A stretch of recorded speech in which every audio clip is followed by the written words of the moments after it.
Trabalho de Gestão Social, do livro Da Pobreza ao Poder, Como Cidadãos Ativos e Estados Efetivos Podem Mudar o Mundo, do aluno Peterson Neves.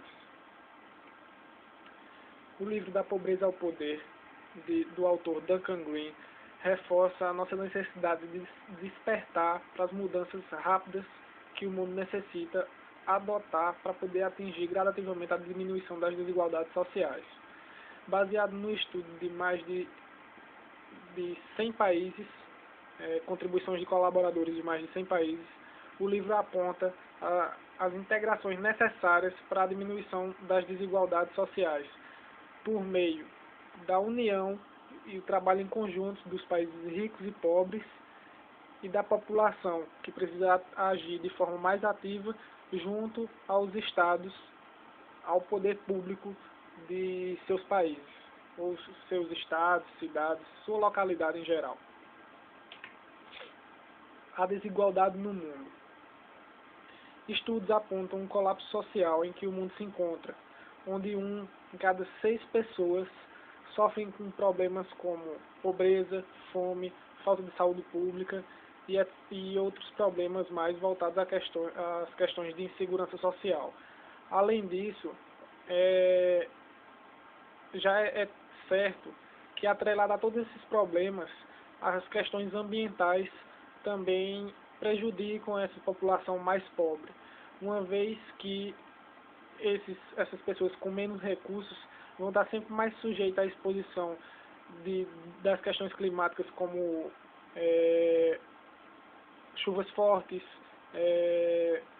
calor contínuo, intenso, questões como o ar muito poluído, enquanto quem vai ter as pessoas com mais recursos, os países mais ricos, ou até nos países pobres, aqueles que detêm recursos, vão ter sempre a comodidade de um ambiente climatizado, no ar-condicionado para se livrar do calor, um aquecedor no caso de um frio intenso, ou ainda purificadores de ar que vão estar purificando, limpando e renovando o ar que se respira, diferente daqueles que estão lá com menos recursos, jogados às condições do tempo e sendo prejudicados diretamente por isso. Outros aspectos que reforçam a desigualdade. Eu peguei aqui um texto do autor Alexandre Siconello, que chama O Desafio de Eliminar o Racismo no Brasil, a nova institucionalidade de combate à desigualdade social. Um pedaço do texto dizia o seguinte: o racismo é um dos principais fatores estruturantes das injustiças sociais que acometem a sociedade brasileira e, consequentemente, é a chave para entender as desigualdades sociais que ainda envergonham o país. Metade da população brasileira é negra e a maior parte dela é pobre. As inaceitáveis distâncias que ainda separam negros e brancos em pleno século XXI se expressam no microcosmo das relações interpessoais diárias e se refletem nos acessos desiguais a bens e serviços, ao mercado de trabalho, ao ensino superior, bem como ao gozo de direitos civis, sociais e econômicos. Em outra parte desse mesmo texto, que o link vai estar disposto no final, ele comenta que um cidadão negro no Brasil, esse é um dado se comparado à situação brasileira, um cidadão negro ele tem 3 vezes mais chances de sofrer uma morte violenta do que um cidadão branco. Por aí afora, no resto do mundo, isso aí provavelmente em alguns países pode ser que seja menos, e em alguns outros países com certeza vai ser até um índice maior se comparado ao brasileiro. E também um índice aponta que apenas 20% dos cidadãos negros conseguem acessar ao ensino superior, ter acesso ao ensino superior.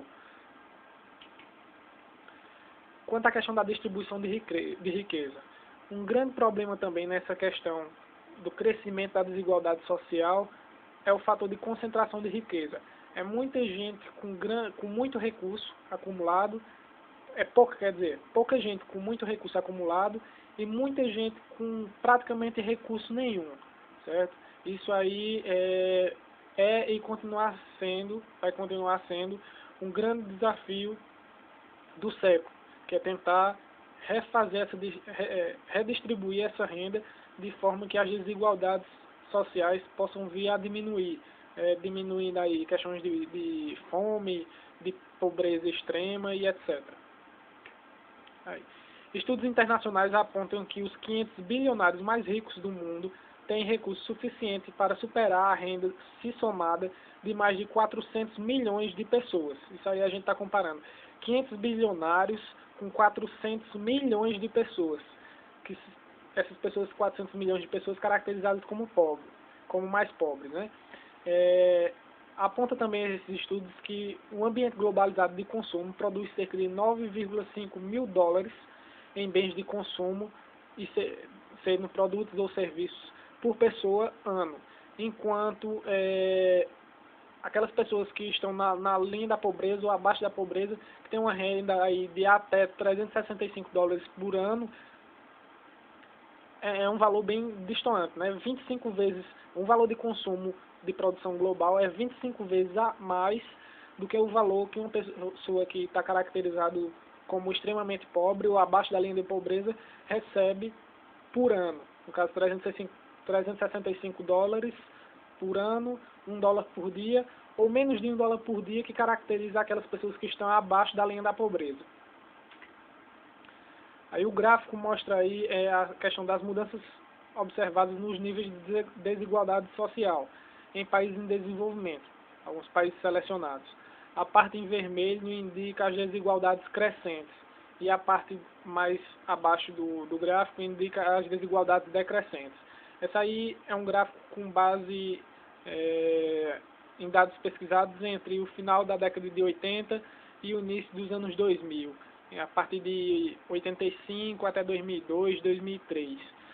Nesse gráfico, o Brasil chega a ser citado na parte de baixo, onde a desigualdade é decrescente, onde de 93 a 2003, uma década, o grau de desigualdade social do Brasil decresceu em cerca de 0,25%.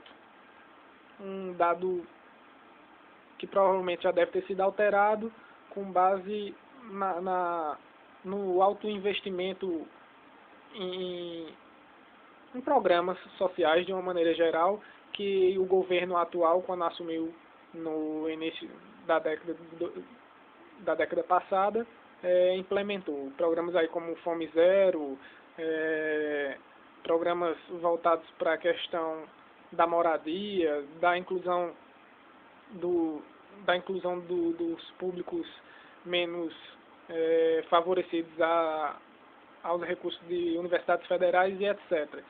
Não são, de certa forma, programas que vão resolver o problema a longo prazo, mas pelo menos a curto prazo a gente pode ter uma visão de que esses programas podem pelo menos estacionar a desigualdade social de forma que ela não continue tão crescente. Uma solução apontada pelos estudos do livro. Diante de todas as informações já dispostas e com base na leitura de parte do livro e outros artigos relacionados a racismo, desigualdade social e distribuição de renda, fica mais que evidente que um Estado incapaz de administrar de forma eficaz seus recursos jamais conseguirá diminuir a desigualdade social de sua população. Mas não só devemos atribuir a culpa dessas consequências aos nossos governantes. Devemos nós, enquanto população, independente de ser votante ou não, visualizar que principalmente nós que temos o benefício do acesso ao conhecimento, cobrar das nossas autoridades e até as autoridades internacionais, se for o caso, resultados para os problemas da população.